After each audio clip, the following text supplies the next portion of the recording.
Idealism prevails. Make the world a better place.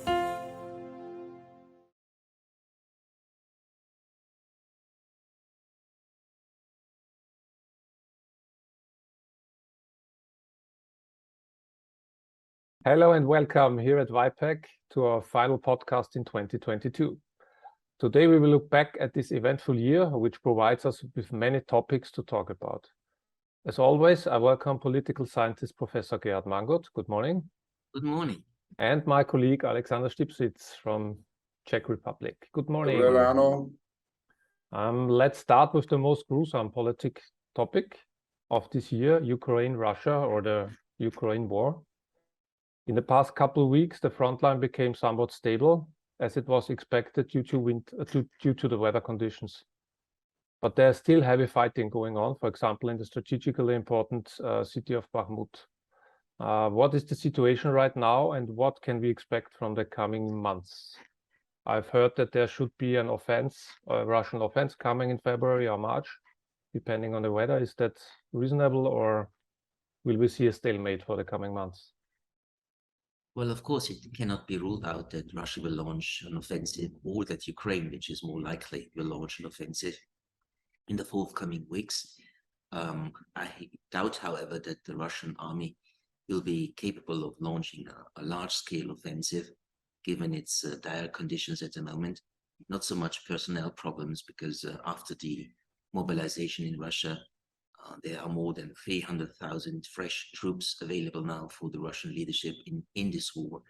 But I think regarding the military armament that the Russian army has at its disposal at the moment, I don't think it's likely to launch a large-scale offensive. It's more likely, as I see, that they will try to defend what they have conquered so far in the east and in the south of Ukraine. When the Ukrainian government claims that a Russian offensive is imminent in January or in February, or probably only in March, then we need to take into account that such an announcement by the Ukrainian side can also have two political objectives. First, trying to force the West to continue its support for Ukraine by claiming a new Russian offensive is on the horizon, so that Ukraine fatigue does not spread among Western governments and Western populations. And the second objective probably is that Ukraine, by mentioning the possibility of a Russian offensive, wants to prevent the West, or at least some Western states, to force Ukraine to enter into a sort of negotiation with the Russian side on at least a truce, a ceasefire. So it could be just these two political objectives that are responsible for the Ukrainian claim that there will be a Russian offensive. But of course, as a non-military expert as I am, I cannot rule out that we will see an offensive, but I would be surprised if it would be a Russian one.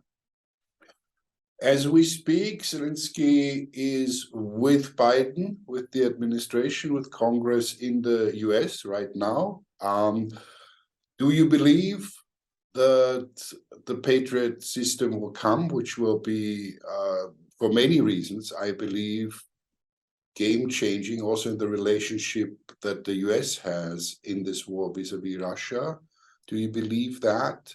And I will tag that question on, it's a jump, to Putin's position. I've been hearing here from my Prague context that Putin's position is increasingly weak within the Kremlin, and that there's a lot of discontent because despite the massive increase in troops, there's not as much progress as was hoped for.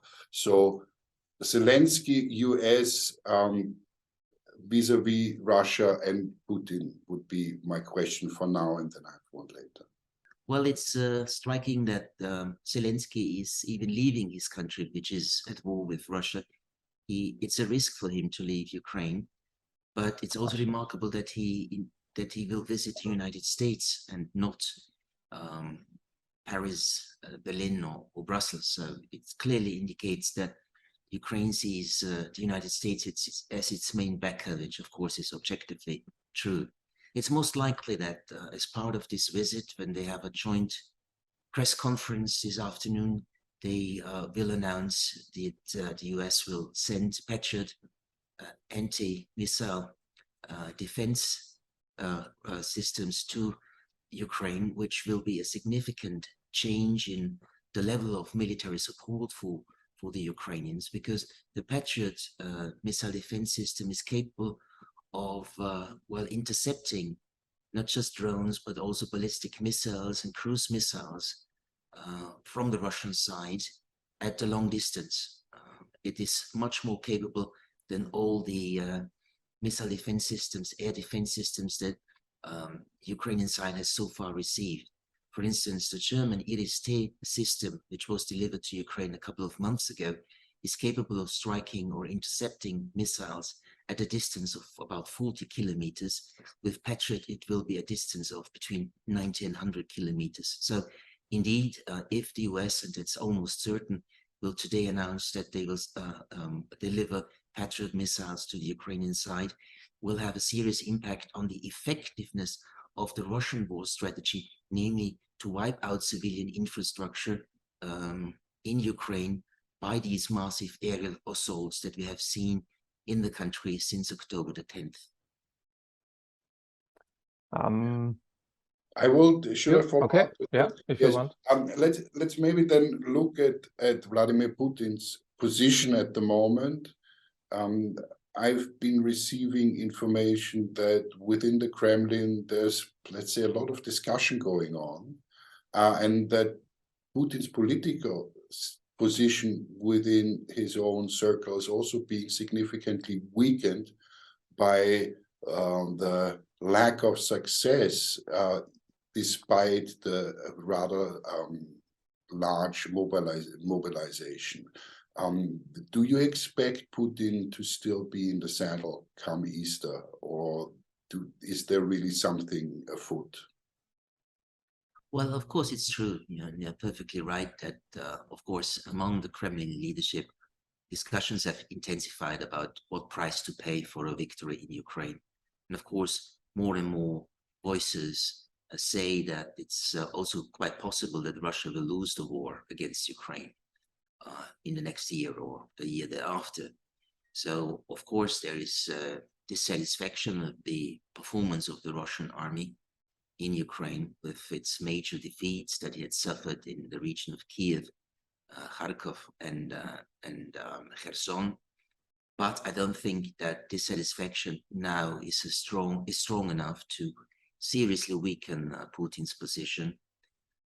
He's still solid in his hold on power in Russia. He is not threatened either by a revolt from below, by the people, or by a palace coup from the people around him.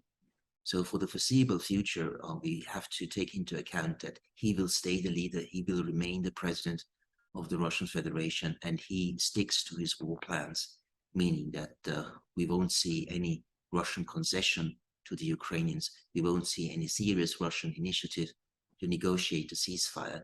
So the war will continue as long as Vladimir Putin is in power. And at the moment, as I've said, we don't have any indications that his grip on power has been weakened. And I guess we also have no indications of any chances for peace negotiations. Though several weeks ago, I think Putin said that he's ready for peace, but of course, peace in his term means he keeps all the 4 provinces, and maybe and the Crimea, of course, and that's Ukraine can take this, because without these 4 provinces, they are economically not livable, so they have to take them back. So I guess that there was not much change since we talked last time.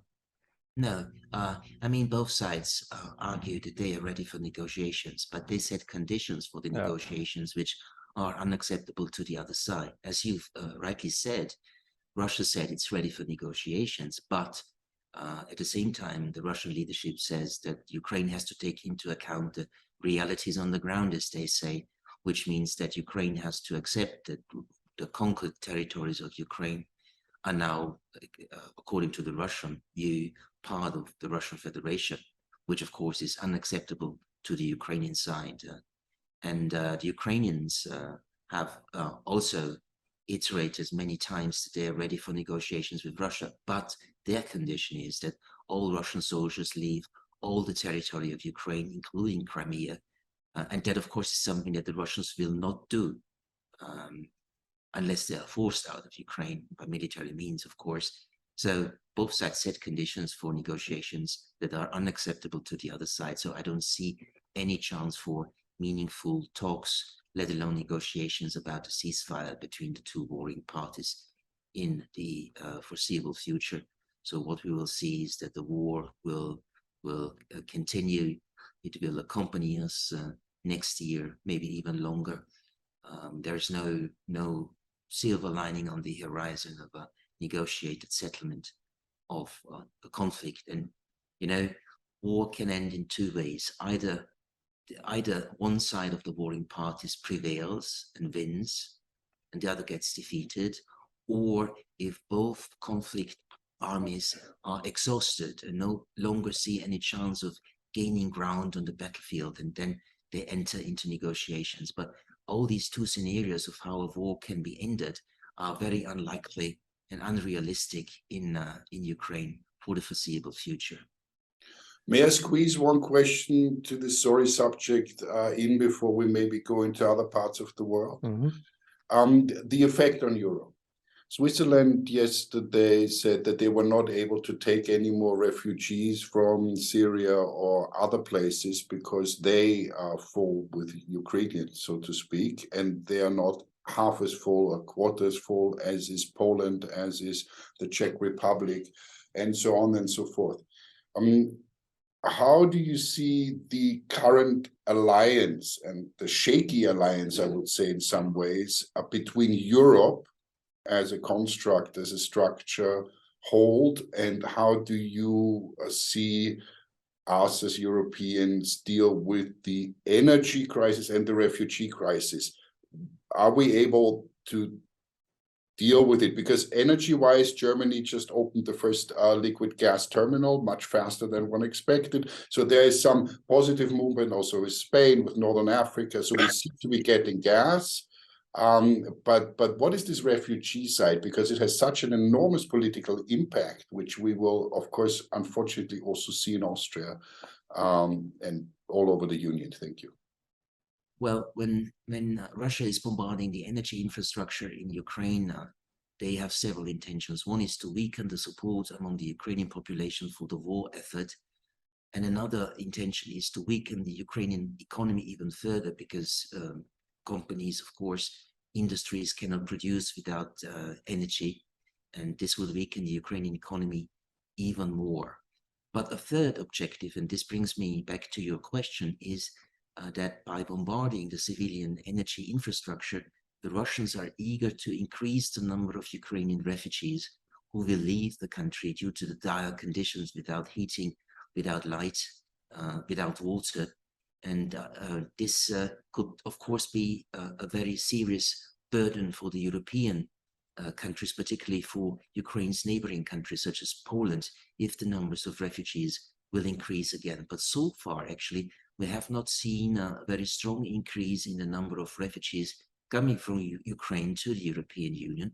But of course, it's just the start of the winter, and we will see what will happen in Ukraine if the bombardments on the infrastructure will continue, how successful they will be, how capable the West will be to support Ukraine with transformers, with generators, and other support they have to give to Ukraine in order to keep up the electricity system working.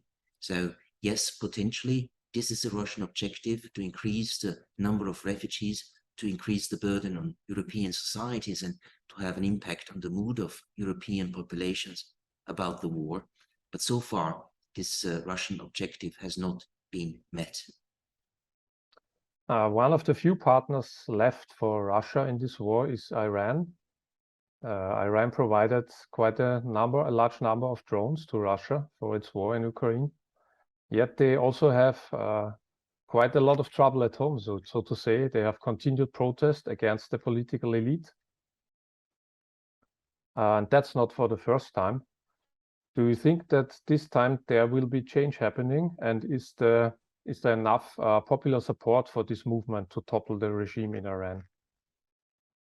Well, the protests have been continuing now for more than 3 months, despite the harsh measures that the Iranian regime has taken to suppress the protests. The dissatisfaction among Iranian people about the state of their country, the state of their economy, and the rulers that they have, the Islamic rulers that they have, has been getting stronger for the past 10 years.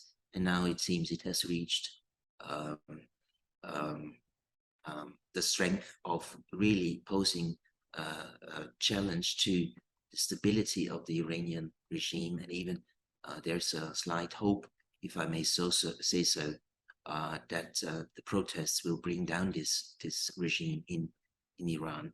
It's not a very strong hope. Actually, it's just a small hope. But a potential is here that the protesters will prevail. And so Iran is facing a lot of domestic difficulties, issues of domestic stability, which actually weakens the Iranian leadership in the region and, of course, at home in the own country. Despite that, the Iranian regime has decided to cooperate very closely in the military sphere with the Russian Federation. You have mentioned that they have delivered drones, surveillance drones, kamikaze drones. Allegedly, Iran and Russia are also in negotiations about Iranian sales of short-range ballistic missiles to the Russian army in order to improve its capabilities in destroying Ukrainian civilian infrastructure. So politically, these two countries, where we have had a lot of historical animosities, are very close to each other at the moment. And I think that this coordination and cooperation in the military sphere between the two countries will continue, at least as long as the Iranian regime remains in power. And as I've said, just a small hope that the protests can bring down the current leadership of Iran. Any questions from you? Yeah, you say a small hope, and I agree it is good to be cautious. At the same time, though, we know the Iranians have brought down the regime before, in the 70s, when they got rid of the Shah and got what they got now, and it was the people who did that.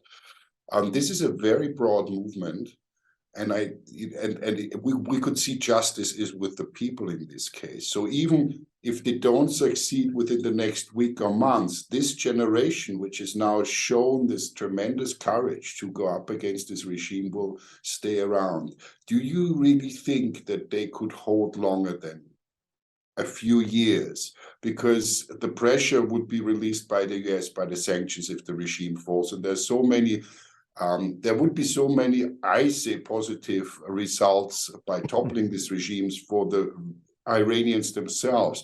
So may we not, and we will come to China later, maybe I bring this in here, we see this facing off of totalitarian regimes versus democracy as an idea. So in the next few years, do you think the chance is that small, or would you agree that we are at 70-30? Let me throw that out. Well, the instances of popular rebellion against the Iranian government have been many, and we have seen an increase in public protests over the past 10 to 12 years. So, of course, the Iranian leadership is quite unstable. This is not just due to the fact that people, particularly the younger generation, are fed up with all the Islamic rules that the regime has installed, that they are dissatisfied with the lack of freedom, they are dissatisfied with the poor state of the Iranian economy, which is also to a certain degree, or to a large degree, I'd say, the consequence of Western sanctions against Iran. So yes, the grip on power by the Iranian regime has been weakened over the past 10 years, and it's really possible that they will lose their hold on power, and that the rebellion will be successful.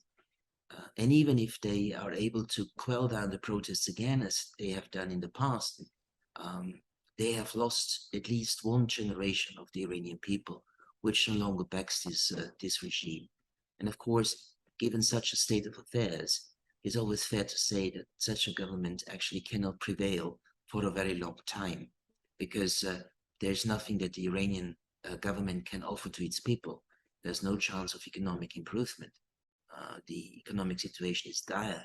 The negotiations about the return to the JCPOA, so the nuclear pact between the P5 of the United Nations and Iran, the prospects are very, very dire. Actually, Biden just a day ago said that the negotiations are dead, though he said we will not announce that they are dead. But these negotiations have failed, and this will mean that we will see more sanctions, at least by the United States, but most likely also by the European Union, which would in turn again weaken the Iranian economy. So there's nothing that the government has to offer. No freedom, no prosperity, no trust in what the future brings.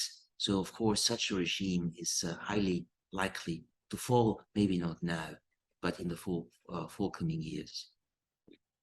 Okay. Forthcoming years. Mm-hmm. Okay, let's switch to China, as Sasha already mentioned them. We've just had numbers that the foreign trade is collapsing like 9% compared to November 2021, and in November 2021 it was already quite down. Now we see in the past days and weeks that the zero COVID policy is falling into pieces and social unrest is growing everywhere. Will China have to deal with these internal problems for the coming years, or will we see an attack on Taiwan rather sooner than later to rally the country behind its leader against the foreign enemy?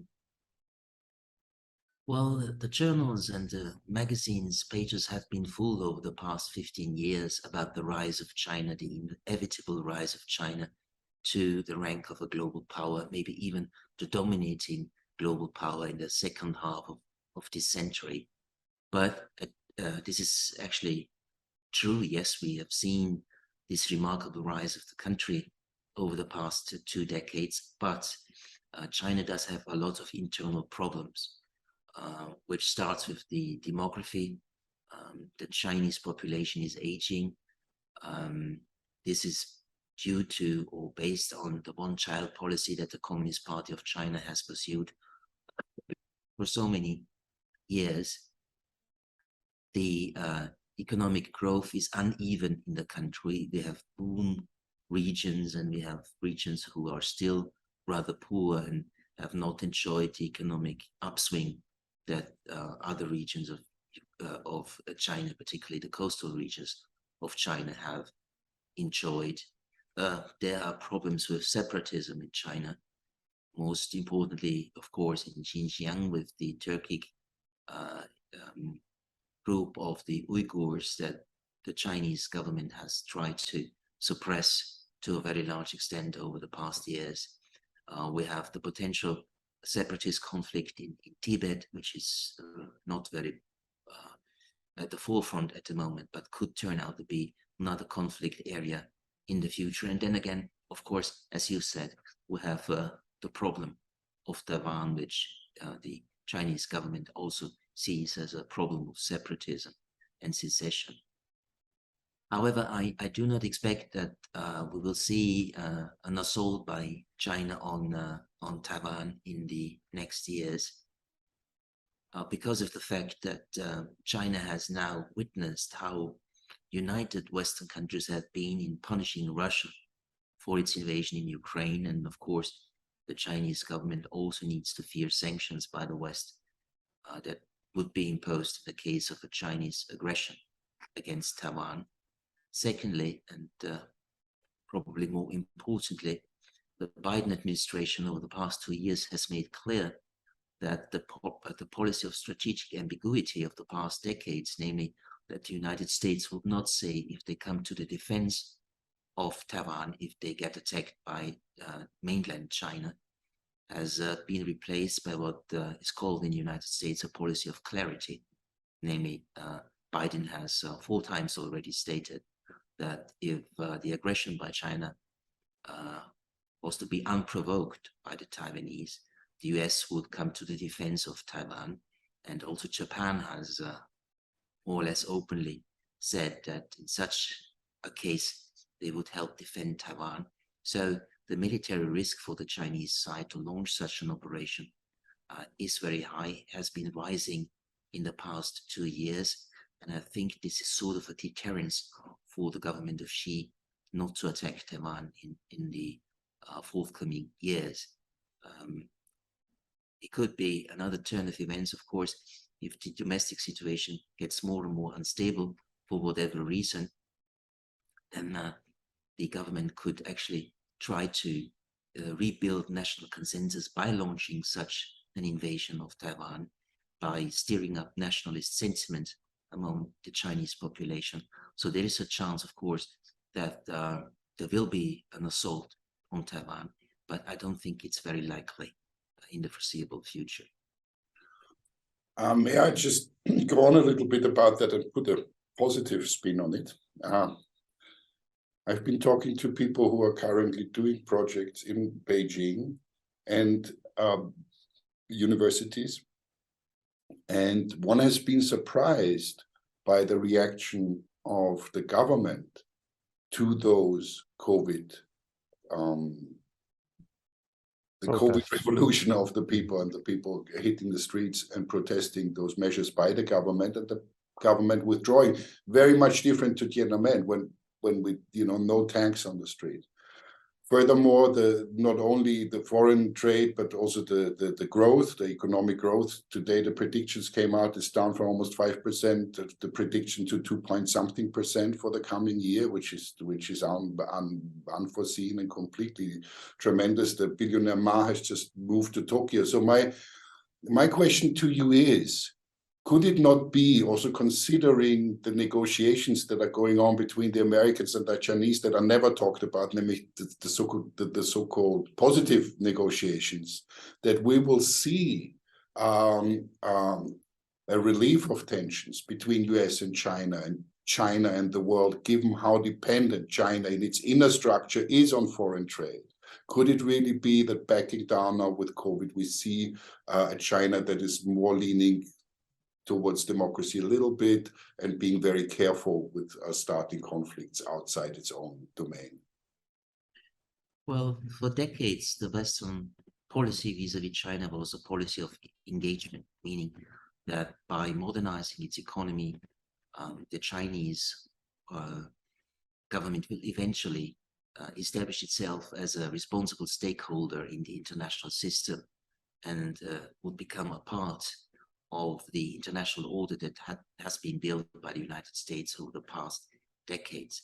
But this expectation that economic prosperity and modernization will bring about political liberalization and maybe at some point even democratic institutions, and will in the foreign policy realm help establish a Chinese position of cooperation with the West, all these expectations actually have failed. At least since Xi took over the presidency of China a decade ago. And what we have seen since Donald Trump became the president of the United States was a policy of confrontation between the two countries. And I think this is a structural problem. China is a rising power, whereas the United States is, relatively speaking, of course, a power in decline. So we have a structural conflict in the international system between a rising revisionist power like the Chinese and a declining former hegemon of the international system, the United States. And political science, at least the realist school in international relations, claims that what we may see is what he calls the trap of Thucydides, which means that in such a situation where a power is on the rise and another one is in relative decline, the likelihood of a military clash actually is increasing. Well, I have to admit I'm a realist myself. That is why I see the relationship between the two powers, China and the United States, rather in conflictual terms over the next years and decades. Then I see a chance of an opening up of China, a decline in its aggressive posture in the South China Sea vis-a-vis Japan and vis-a-vis Taiwan. I'm not very convinced that we will see such development. I would, of course, highly like such a positive development of the state of affairs in East Asia, but I don't see it. I see more of a chance of a continuing and deepening confrontation between China and the United States. This is very interesting. Sorry. No, I just want to say, which is not only due to the aggressive foreign policy of China, but this is also due to a very anti-Chinese stance among both parties in the United States, the Democrats and the Republicans. The China issue is toxic, as the Russian issue is toxic, and there's a broad anti-Chinese consensus in US Congress. It has been established over the past years, and I think this sentiment will prevail in the future, and they will press for step-by-step economic decoupling between the United States and China.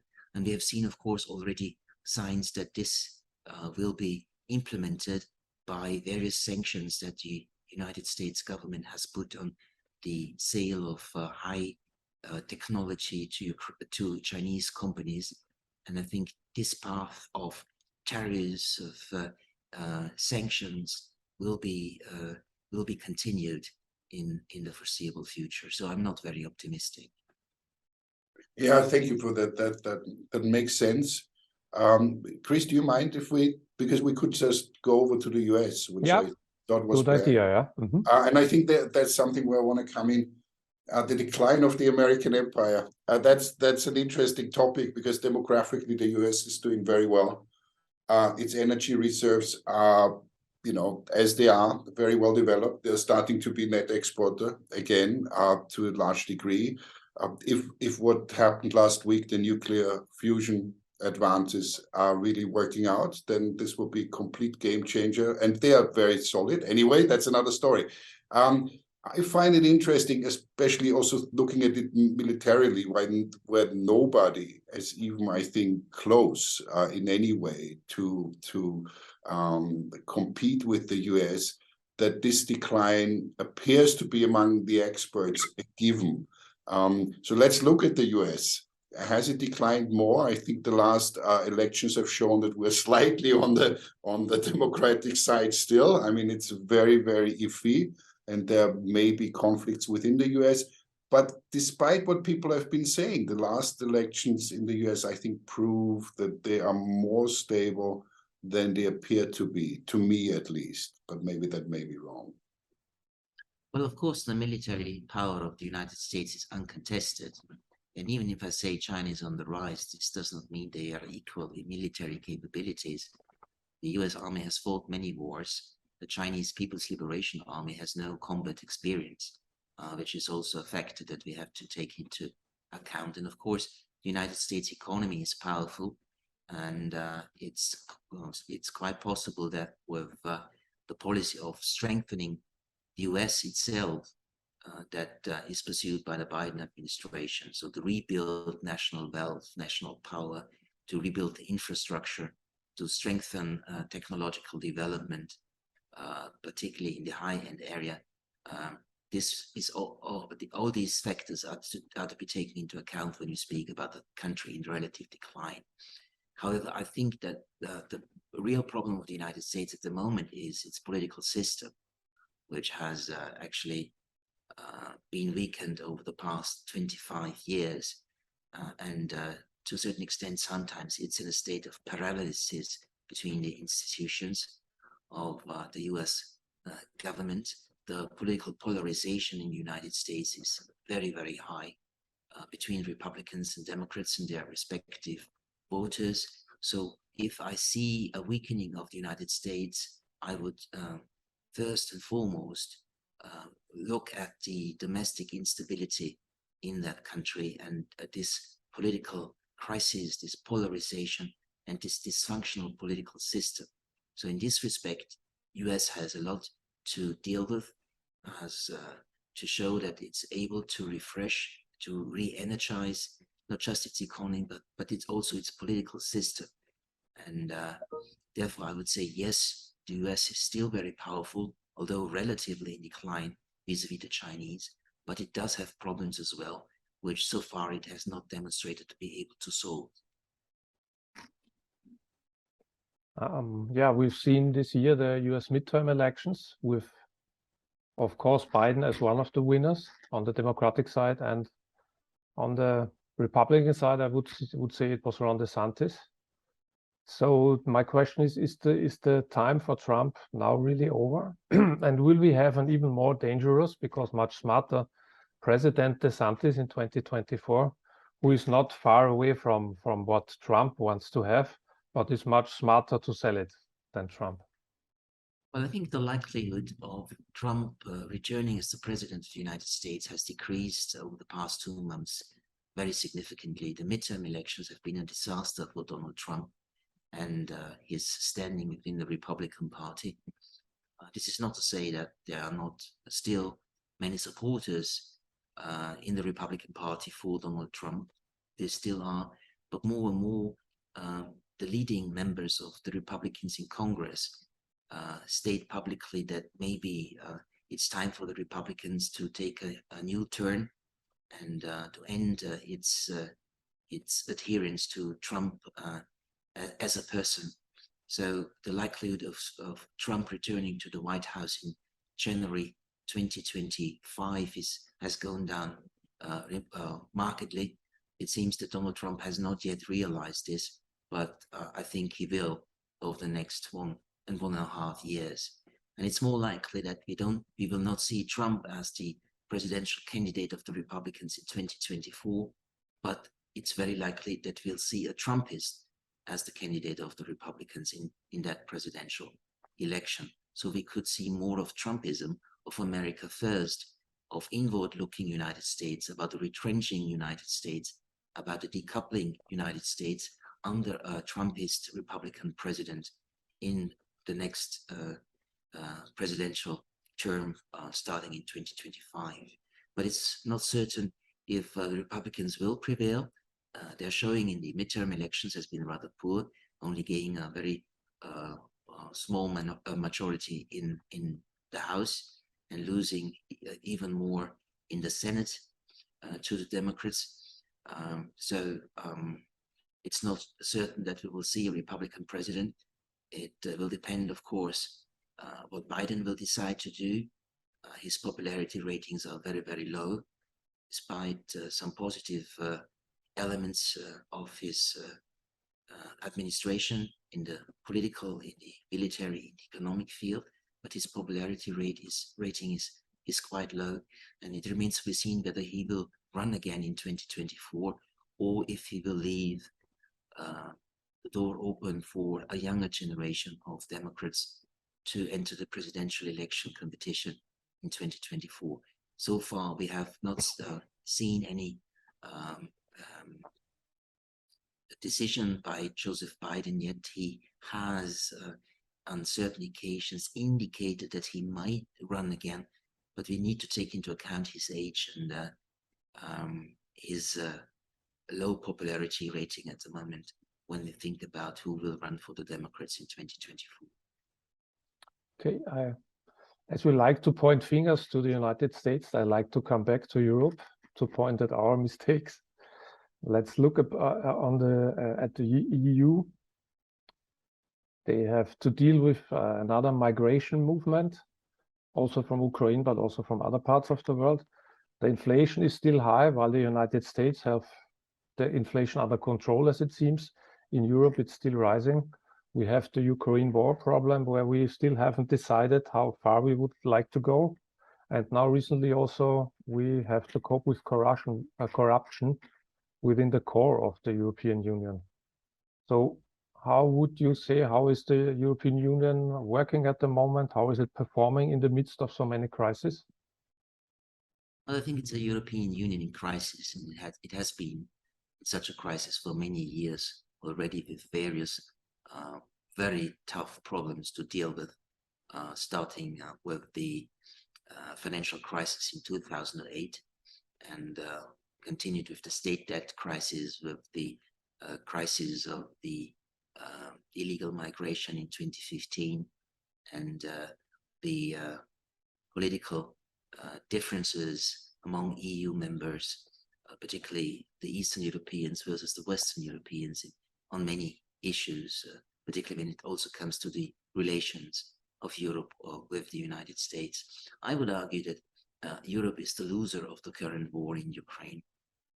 The United States is the clear geopolitical winner, of course, because with their military support for Ukraine, they are in a position to weaken Russia for many years to come.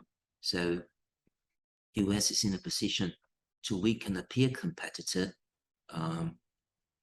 at the cheap without actually having to make use of a single soldier of the US Army. Well, another aspect which makes the United States the geopolitical winner of the Ukrainian war is the fact that it has demonstrated how dependent the European Union is on the United States militarily, how weak the European Union and European NATO members are in providing for their own security, for their own sovereignty and independence. Yet again, the Europeans have demonstrated their inability to take care of themselves. They are dependent on the United States. The US is necessary for Europe as a guarantor of stability and security. And that, of course, means that the Europeans politically have no strong position when dealing with the United States, but they are, as the Russians see it, vassals. I would not call them vassals, but clearly dependent on US power. And this weakens, to return to the European Union, of course, the room for maneuvering for European Union member states and for European Union institutions. If you are so dependent militarily on another country, like the United States, there is no real prospect of becoming an independent geopolitical actor in the future of the international system. But we will see Europe more and more dependent on the United States, which of course is also a dangerous path to go down, because if in 2024 a Trumpist will win the presidential elections in the United States, and we will have once more this America First strategy that had been pursued by Trump between 2017 and 2021, the United States might decide that they will focus on what they consider the real challenger of US power, namely China, and not ignore but weaken its attention to European security and weakens its willingness to provide US military power to guarantee European Union member countries' sovereignty and political independence. One more for you, Sasha. I would like to, from my side, wrap it up, Mm-hmm. looking back and looking forward with a more generalized question, as is my forte now, related to Europe and the world in general. Professor Mangold, we see on the one side, apparently, a rise of sympathy towards totalitarian regimes in Europe also, as a reaction to the apparent inability of the political players and the structure to deal with the topics that are on the table, the problems that are on the table. That's a feeling that I have, certainly in Europe. Where do you see that going? Is the threat to democracy growing, certainly in Europe, as I would personally see it? And on the other hand, the big problems that we have, climate doesn't get raised, we had COVID that we're dealing with, are kind of global problems. Do you see any institutions, political movements, anything that points towards a greater integration of the world? Or is it, as you seem to keep on saying, more concentrating back on one's own interests, Europe, end of the day, also kind of in competition. Everybody's in competition with everybody, and nobody seems to be able or even willing to look and address the topics that concern everybody, especially also when you look at that scam and sad result of a so-called climate conference.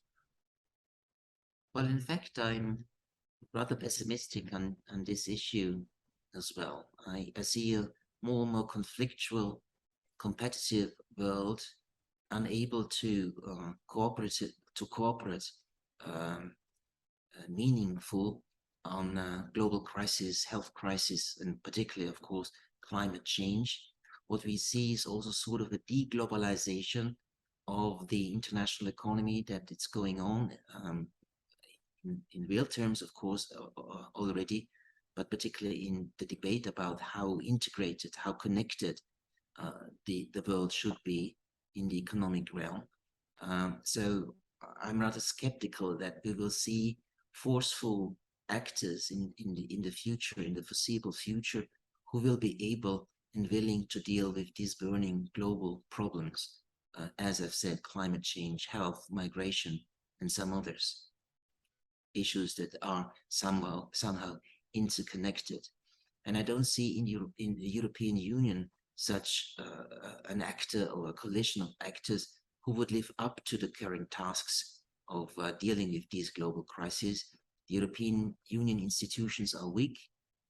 The Commission, the President of the European Council, the European Parliament has been weakened by this corruption scandal, which might actually escalate even when investigations will bring forward that other members of the European Parliament or assistants aiding members of the European Parliament have been bribed by foreign actors. So I don't see on the level of the EU institutions any strength and ability to live up to the task and deal with global problems. The European Union will be inward looking for a rather long time, as I see it. And when it comes to the national political elites, I can't say that in Europe at the moment we have very convincing political leaders, particularly in the great powers inside of the European Union. Chancellor Scholz seems rather weak, cautious, maybe too cautious in issues of the Ukrainian war or European integration. President Macron has won the re-election as president of France, but it has been seriously weakened on the parliamentary level, and the political climate in France is not very positive for Emmanuel Macron, and I don't see him making any new initiatives to strengthen European integration. The Brits are out, the Brits are down, and so they cannot be reckoned with as a force of change and a force of being capable of helping the world to come together and tackle the crises that I've mentioned before. So for the Europeans, I don't see a very bright future, I have to say, on various fields, in various fields, on various levels. And again, I have to say, as I've said so many times during today's debate, I'm not very optimistic. Well, thank you. It's always very pleasant to talk to you. And I would say, let's be off to New Zealand, because that really is in our troubled conversations. Well, yes, okay. Then I think we wrap it up for this year. So I wish you all and all our viewers the best for Christmas and a happy new year, as good as it may hopefully get. And then we will see each other again in 2023. Yeah, I full-heartedly agree, and a little bit of optimism. I would say that what one is trying to do here, and there may be surprises, positive ones, and everyone has got a little bit to contribute. So at the end of the day, at least for me, this gives me hope every time to exchange and learn and think a little bit outside of my own little box here. So thank you. Thank you too as well. Thank you for the cooperation for the whole of the year. I wish you have nice holidays and a very happy and healthy New Year 2023. Zdravím. Okay, thank you. Ciao. Do svidaniya. Idealism prevails. Make the world a better place.